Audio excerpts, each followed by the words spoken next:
Welcome, everybody, to Inside Boxing Weekly on the Grueling Truth Sports Network. Inside Boxing Weekly and the Grueling Truth is powered by betting.net. Betting.net is your best bet for finding the online casino or sportsbook that's right for you. Make sure you check them out at betting.net. I am your host for Inside Boxing Weekly, Mike Goodpaster. Right now, I would like to welcome my co-host from Max Boxing. You can also check him out on Amazon with 3 books that I would highly recommend. A Few More Rounds, Blood on My Notebook, and Intimate Warfare. Help me welcome to the show, John Raspanti. How you doing, John?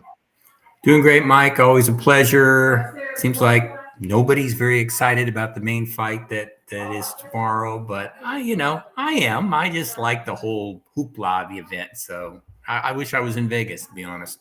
Yeah, and today we're going to preview Gennady Golovkin against Canelo Alvarez in their third fight. We'll also look a little bit at the state of the heavyweight division, and then on Old Farts Corner, we will talk Earnie Shavers and his career, because I think he was one of our favorites. And we're going to start off with Canelo and Triple G. Of course, Triple G won the first 2 fights, but they're going to fight a third time now. So, I mean, this fight should have happened probably 3 years ago at the very least. It's happening now. I still think it's a good matchup, and I think people sell Triple G short because he was too old 5 years ago too, and I think that he clearly won the first fight. The second fight, I thought he nipped it. I think it could have went either way, though. When we look at this fight, you've got a 40-year-old Triple G that has to move up to 168. What's your take on the move up to 168, John? Because I think with the age, 168 could possibly benefit him. Yeah, I don't really think it's that big of a deal. And I like the fact that Golovkin doesn't think. He just joked around a couple of days ago and said, yeah, you're more cheeseburgers and stuff. So that's good. He isn't getting mental about it. I like it. There's a debate. Yeah, he's 40 and he's had 350 amateur fights basically. So he's had 400 fights. The problem with him that I've seen lately are 2 factors. Is he starts really slow and he tends to labor when he's breathing, which is really shocking with a guy with it. And then it's like an old car that takes a while to warm up. And then when he starts warming up, then he starts doing well. And Canelo tends to start faster. So the key could be is can Golovkin get through the earlier rounds? He's got such a great chin. He's never been knocked down. He came close a couple of times, but not really. So Golovkin's got to fight real smart in the beginning. That's what I see. I mean, he said he doesn't really know what he's going to do different. I mean, I didn't buy that. He's a smart guy. He has to have seen what Dimitri Bivol did. And Jonathan Banks has been talking about I want him to box him. Well, the 40-year-old Golovkin obviously has lost a step. We all know that. I mean, we all lose a step at 40, unless even Bernard Hopkins lost a step. He was just so cagey that he made up for it. The age is a factor, but, he's a competitive guy, Mike. And as you know, we're both competitive. He's going to be trying his hardest. And I just hope that he's relaxed in there because both fights he looked tense. I agree with you. He won the first fight hands down. Second fight, I was like, but how do you beat Canelo? I mean, you win 9 rounds against him and you barely win, So and that's the issue with turning into a boxer I have here is unless you win 10 out of 12 rounds, you're probably not getting the decision. And 10 out of 12 rounds, you could possibly get a draw. Yeah, it is ridiculous. The Bivol is a prime example of, is it because he's an A guy that they want to protect him? I mean, it's so... For a guy who loves boxing like me, a traditionalist with all the great things, this is just such a black eye as far as I'm concerned. We've talked about the scoring, but let's make it fair at least. If Golovkin is busier and edges Canelo in rounds, give him the round. Don't just give Canelo the round because he's Canelo. And that's the thing. How do you beat this guy? It would be nice as somebody who would like to see it. And this sounds terrible as a writer, but I wonder if Golovkin can hurt Canelo. Then what would happen? I mean, 2 fights. I mean, the question I would ask there is this, though, John. I think the big question is this, because everybody talks about Canelo still in his prime. Maybe that's not so much true anymore. This is a guy that turned pro when he was 15. He's moved up multiple weight classes. He just got beat, and he got beat handily no matter what the judges said against Bivol. So I think that's twofold here. is he slowing down at all? And number two, how does he rebound from the Bivol fight? Because I mean, that was not a close fight that he lost. I mean, he got dominated. And mentally, when you're a guy that's used to basically winning every fight, having your own way, it's been a long time since Canelo's lost a fight. And when he lost Canelo, or when Canelo lost before to Floyd Mayweather, I think Mayweather was a slight favorite going into that fight. You had the excuse of, well, I'm young and Mayweather's got all this experience.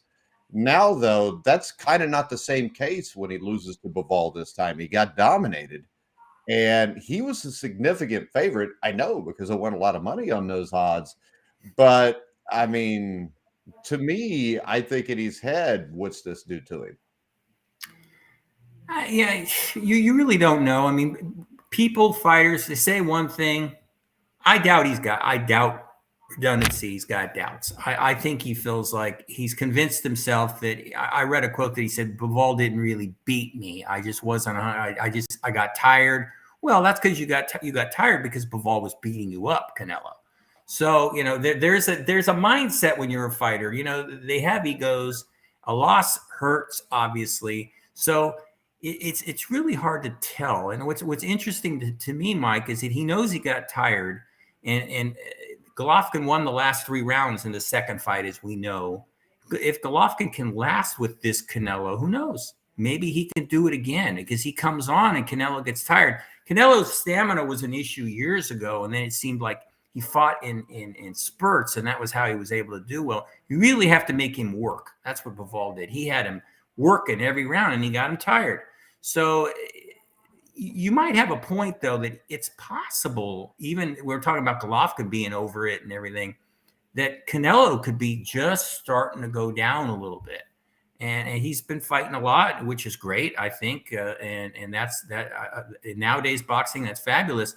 But it's possible. You're right. He started when he's 15. That's 17 years he's been fighting. All these fights. It's a good possible. Well, I don't know about good. I didn't really see him. Well, how about this though, John? It's possible.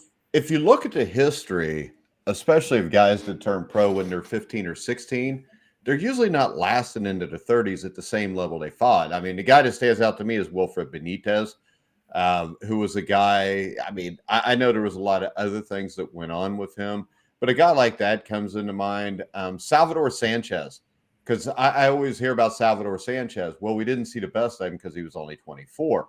He was also 44 fights into a professional career. And I think he can make the case there. If you watch him against Azuma Nelson, of course, nobody knew at the time Nelson was that good. But I don't think that was necessarily the same Salvador Sanchez you saw against Wilfredo Gomez. Yeah. No, that's true. And they fought a lot more in those days. And that was it, too. They earlier in their careers, they had a lot of fights. And it's like, I think everyone's got so many fights. I was even thinking while you were mentioning that Roberto Duran, the 32-year-old Roberto Duran, it was still good, wasn't that dynamic guy that I saw as a lightweight in his 20s, you know, that you remember well. And I mean, he was incredible when he was fighting Esteban de Jesus and other guys. The later version was still good, but he wasn't as good as a lightweight. Now, you can make an argument that he moved up in weight and all that, but I think his skill level had changed a little bit. All the fights, he's another guy who started really young. I think he was 14 or 15 when he started. So, you know, again, we will see. I'm not sure that you will see that against Golovkin, though, because Canelo probably figures he doesn't have to go to the well here anymore with Golovkin, but, you know, he might be in for a surprise. That's the thing about sports. We think we got it figured out. And a lot of times we don't. So the old saying, Mike, and I know you know this one, the great ones, well, I don't know if I call Golovkin great. He's very good. Always have one left in him.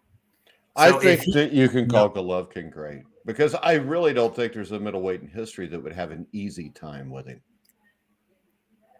I think his issue is he didn't have the competition to fight. Yeah. That's to really what I mean. See where he rated with those guys, if you know. But I think even if you throw him with Marvin Hagler or Sugar Ray Robinson in middleweight, he may not beat them, but he'll be in the fight.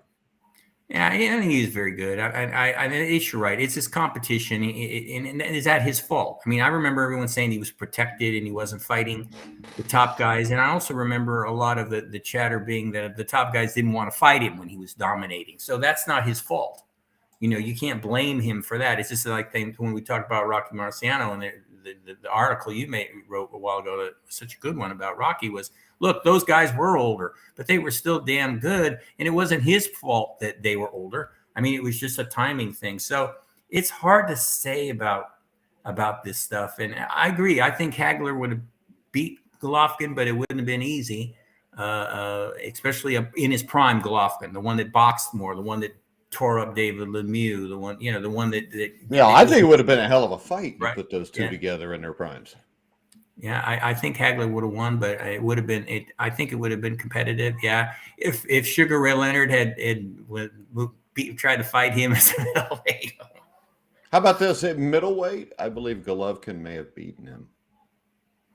Because I think once you get to middleweight, Sugar Ray Leonard did beat an older version of Hagler.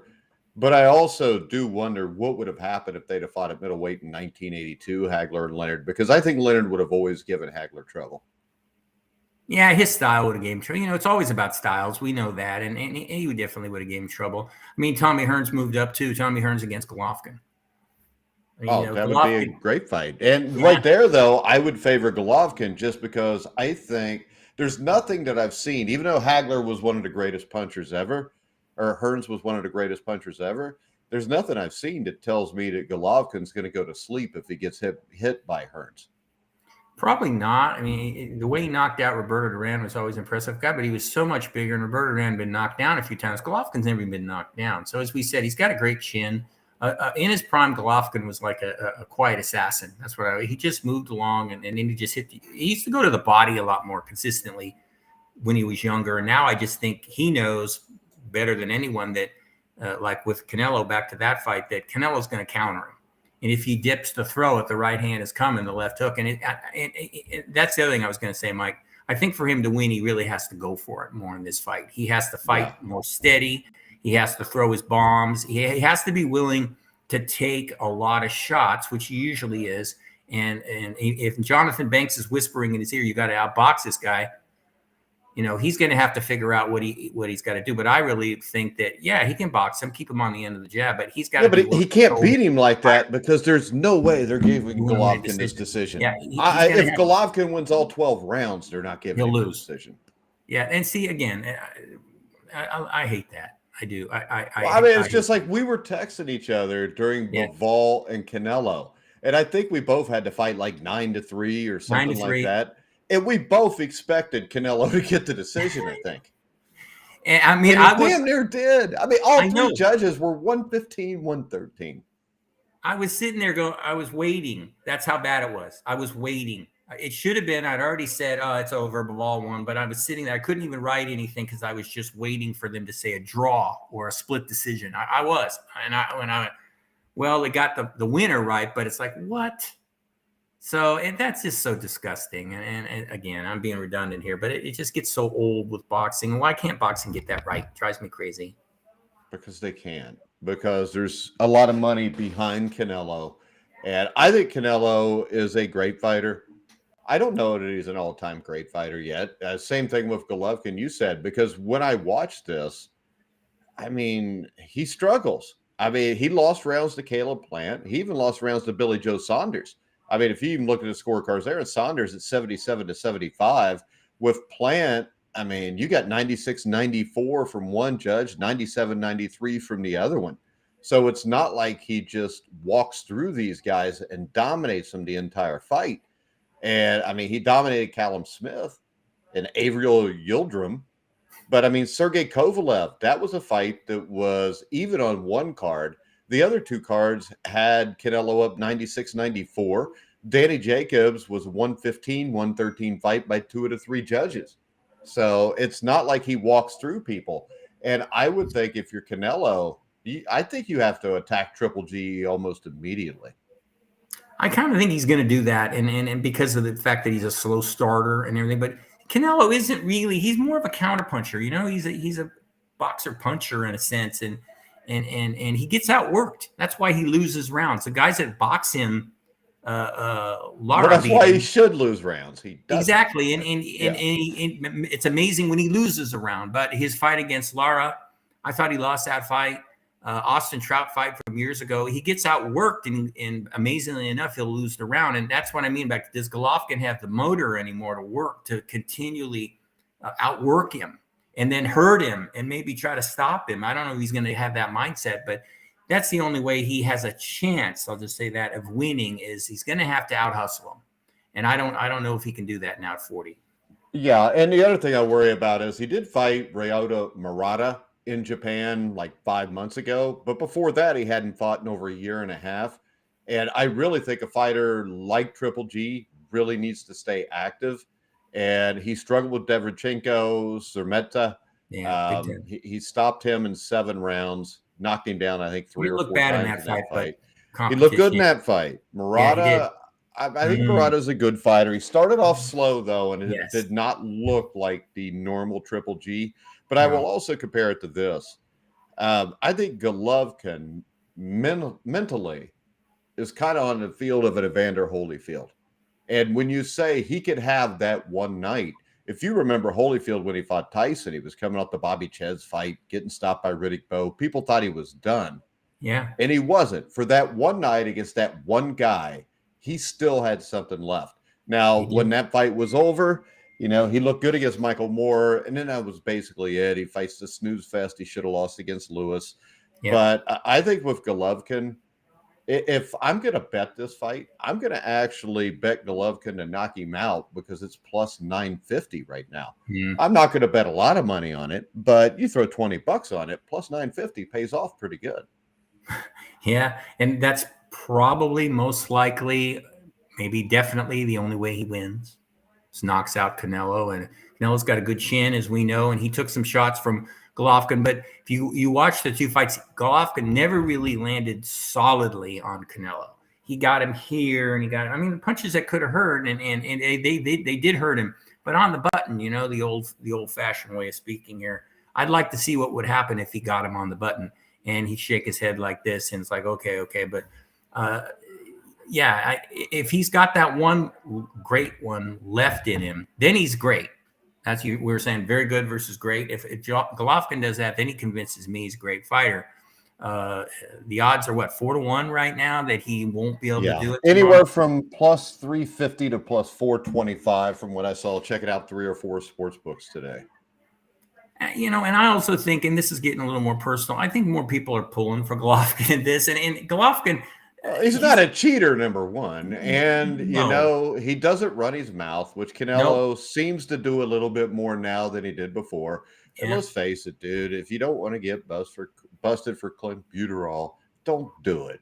Because ain't nobody buy the tainted meat bullshit.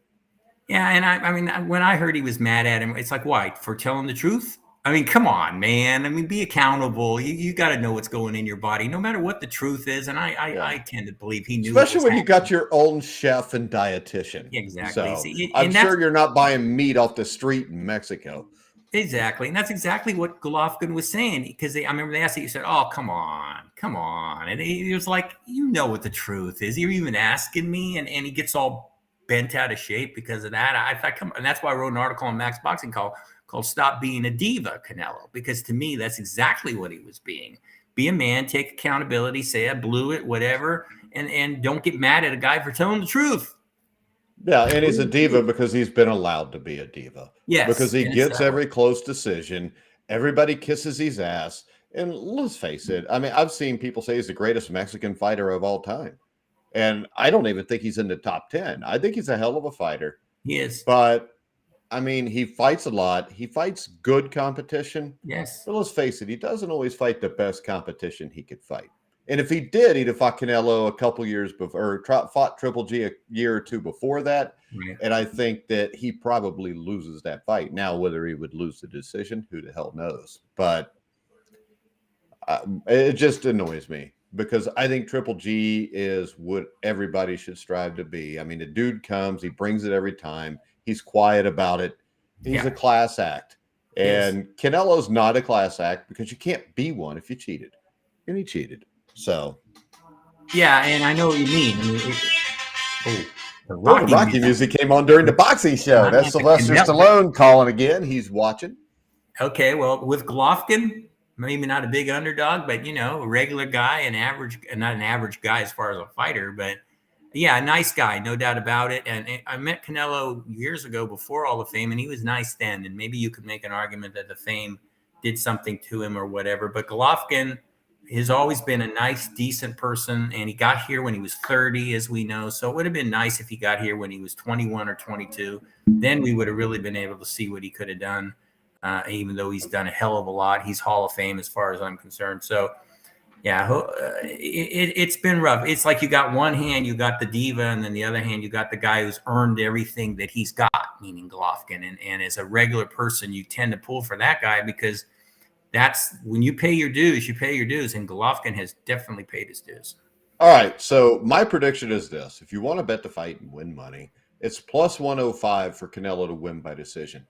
So I would say that's the safe bet because let's face it, the judges are going to be in his pocket because they always are. So I would suggest that. If I have to give you the pick with my heart, Triple G stops him in the 11th. Well, yeah, and I see. I'm right there with you. I don't think Canelo can knock Triple G out, even though he keeps talking about doing it. He might stop him late, but I think a decision is a safe bet. And if Golovkin can hurt Canelo in the middle of the fight and he starts warming up, maybe he'll be able to. Maybe Canelo gets tired again. Maybe he starts wondering a little bit. 10th, 11th, 12th round stoppage with my heart again is possible, but it's, as I wrote in our article on the Grueling Truth, unlikely. But hey. All right, guys. If you want to bet the fight, I would say Canelo plus 105 by decision. Yep. Head over now, see for yourself. Betting.net makes it easy to find all the legal online sports books and casinos in your state. Make sure you check them out at betting.net. All right, let's look at the heavyweight division a little bit because, as always, Tyson Fury always seems to throw a wrench in everything. Now Tyson Fury in December wants to fight Anthony Joshua, which keeps us from a historical clash between him and Alexander Usyk. And I will say this. I go back to the fact that I believe Tyson Fury thinks Alexander Usyk is very dangerous, John. Yeah, you've been saying that, and you can take this one of two ways: his decision or his saying he wants to fight Joshua. Does it mean that he really is like, I know this guy's good. This guy's good. I don't really want to fight this guy. Even he's calling him a middleweight. When he's calling him a middleweight, I'm like, well, if he's a middleweight, then just sign up and fight him. And then he's making every excuse in the book. Oh, well, we're going to fight next year. It doesn't happen. So it makes me wonder what, or the other choice is, yeah, he knows Usyk is good and all that, and he's not that worried about him, but he's always wanted to fight Joshua. He's been talking about fighting Joshua for years. He knows it'll sell out in about 2 seconds in England. It'll be massive. It'll be huge. It's a great way to go out if that's what he wants to do. Does he have to fight Usyk? If I'm Tyson Fury, I'm thinking, no, I don't. I want to fight Joshua. I want to fight my fellow countrymen. I want to get the fight over with and he'll make so much money in that fight. So it's either but or. Doesn't he make more money? Doesn't he make more money if he fights February or March against Usyk, while Joshua maybe comes back and fights somebody in the meantime and wins? Doesn't that make the fight between him and Joshua even bigger? It seems like it could be, but it seems almost like a sellout thing for Fury. He's trying to rush things through. He's thinking that maybe he'll never get to fight Joshua because who knows what Joshua's going to do unless they put him in there with whoever mean in the next fight, guarantee a win. But you don't know, what's going to happen with Joshua. He still should be able to beat most of the guys in this weak heavyweight division that we are so critical of, and rightfully so. But it almost feels like to me like I got to fight this guy now because I don't know. I don't want to be around much longer. I'm getting older. I'm always talking about I don't want to get the Wilder fight. That was dangerous. I got knocked down a few times. It's the brain and all that kind of stuff. That's how it feels. It's like he's got this car over here, and it's like I got to buy this car now. I can't wait because by 6 months I'll have this more mileage on it. I don't want to risk it. Well, how about this though? Usyk now is calling out Deontay Wilder. Yeah, I heard that. If he was to fight Wilder and beat Wilder, which I think he would, and I think he would beat Wilder easily because I think the only thing Wilder has is a punch, and I don't think he can land it on Usyk. I think Usyk is talent-wise, I think he's an all-time great fighter. I mean, he may not have fought, but I mean, a guy to dominate, to wipe out a cruiserweight division that was probably in one of its better eras, and then to go and within 3 fights, you're beating what's considered one of the heavyweight champions. If he goes and he beats Deontay Wilder and Fury gets past Joshua, which I'm probably more sure that would happen than Usyk beating Wilder even, then yeah, you did make this fight that much bigger right now. But I'm also really tired of watching guys like Spence and Crawford string this crap out, or Canelo with Triple G waiting a couple extra years. I think it needs to happen now. But when you look, number one, I don't think Deontay Wilder is going to get in the ring with Usyk. The only way he does that is if Usyk was to beat Fury, then maybe he would. But I think that if you are running Deontay Wilder's career, you're basically risking ending it off an embarrassing defeat against the guy that's considered a blown-up cruiserweight, even though there's a decent shot that Usyk is going to be the bigger guy. Yeah, and see, I just visualize that Wilder will be throwing that big right hand, and Usyk will be like, yeah, I know you're going to throw the big right hand, but throw it. Because then he'll just step in and wham. I mean, yeah. I think he'd knock out Wilder. I do. I think he'd knock him out. Well, I think if he pressed Wilder from the start, he would knock him out quickly. Yeah, because he's just pure. You know, Usyk is pure. His technique is right on. I mean, it's going to be something that Wilder has never faced, obviously. He can spar guys very similar to Usyk. Not the same thing. Usyk is so clever in there, too. The closest thing to him is Fury. But even Usyk, and I think this is why Fury is worried about Usyk, Usyk is the one heavyweight that is actually technically superior to Tyson Fury. Yeah, and he's right there with him brain-wise, too. You know, they're always talking about Fury in the ring and how he can change tactics or have a plan and then maybe get a little clever, more clever with it. Usyk is one of those guys like Muhammad Ali that something might happen like we saw in the Joshua fight where Joshua had a good round and then Usyk just came back out the next round more aggressive and just took away all the momentum. Beats the hell out of him. Yeah, exactly. So that just tells you where the guy's mindset is. And plus, I think Fury might not have liked that. Usyk is a really, really, really determined guy. And I never got the impression that Joshua was like that. I think Joshua, the minute it starts going against him, there's a part of him that just kind of goes, well. Yeah, I would almost right now, if Joshua fought Wilder, that would be the one reason I would give Wilder a really good shot in that fight. Because I think what we saw from Wilder, even though he got the brakes beaten off of him by Fury, we showed that the dude did have heart. Oh, for sure, and he wanted to show that. That's why, again, he was ridiculous with his comments about the classy Mark Breland, but he did, and he kept trying. He even got up the last time when he got knocked down. So yeah, I was never that doubtful about that because we always knew he was limited. There was a guy that used to appear on these boxing shows who has the same name as me that loved him, and I'm talking about John's a great guy. So, but. He doesn't do the shows anymore, if you noticed. I do notice. I was wondering what happened to John. Yeah, but I mean, he always loved Deontay Wilder, and we used to just shake our head and go, "Why does he compare him to Larry Holmes?" And I think, no, not Larry Holmes, please. It's such an insult to Larry Holmes. It was a great Larry fight. Holmes would have broke Deontay Wilder in half. Oh God, and Larry was great. And Deontay is a power puncher and limited as we know, and he's accomplished a lot considering how limited he is, and that's all fine and dandy. But a fight against Usyk, no. If I'm his team, I'm staying away from that one about as far as Alabama is from California. I'm like, nope, I don't want any part of Usyk. All right, so we're going to come to our favorite part of the show, which is Old Farts Corner. We're going to talk about the recently deceased Earnie Shavers. And this is really scary because I think I ended up doing one of the last interviews with Earnie. Me and Jeremiah did. And I think I'm getting old because there's a lot of guys I could say that about now from football and boxing. But Earnie Shavers is a guy that people list as one of the greatest punchers of all time. No doubt that he was. He was a great guy. like I said, we got to interview him. Did I interview him with you or did I do it with Jeremiah? With Jeremiah, you and I interviewed George Foreman and Ron Stander, and yeah, name dropping yeah. time. Yeah, but Sorry. I mean, Earnie Shavers was a guy who was a huge puncher, and Yes. probably his first known fighter, the guy that he fought that was known, actually knocked him out. And that was the guy you just brought up that we got to Yes. talk to, who just also recently passed away in the last year and a half, and that was Ron Stander, who beat him. Yeah. And Earnie Shavers was a guy who could beat anybody just because he could punch. But the great thing about him was almost all his fights were exciting because he could punch too.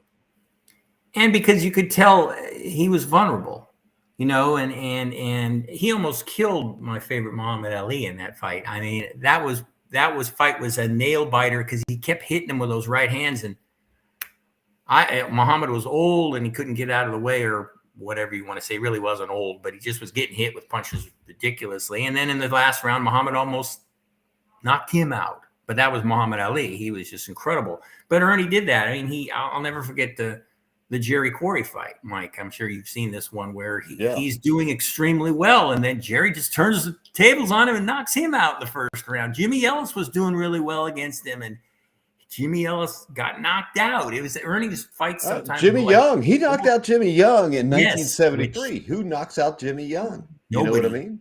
Nobody like that. Yeah, that was Ernie. And he almost knocked out Larry Holmes. And again, that tells you how great Larry Holmes was, that he gets up and stops him.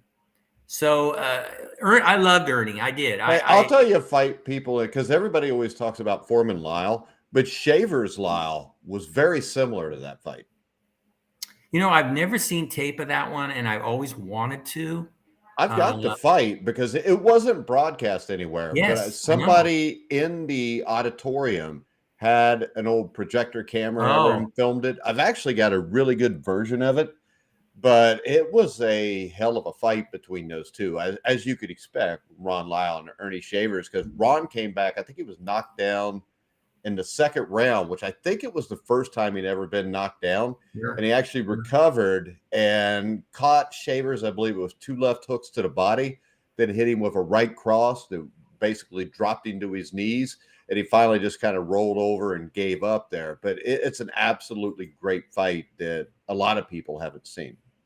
Yeah, that one should be showcased more because, again, we're talking about legendary heavyweights here, age aside. I mean, Ron Lyle, and they're all passing away, and that breaks my heart. You know, George Foreman is still here, but Joe Frazier, Muhammad Ali, Ron Lyle, Earnie Shavers, Ron Stander, isn't that right? Jimmy Young years ago. Ron Stander's not in that category, but you know, talking to him about Earnie Shavers, and sure, he was very proud of that victory of Earnie Shavers, but I asked him what it was like, who was the hardest puncher, and he said, obviously Earnie Shavers. He said his punches were a snap. They were like a nightstick. I never forgot that description of the way. I mean, think of getting hit by a nightstick, you know, bam.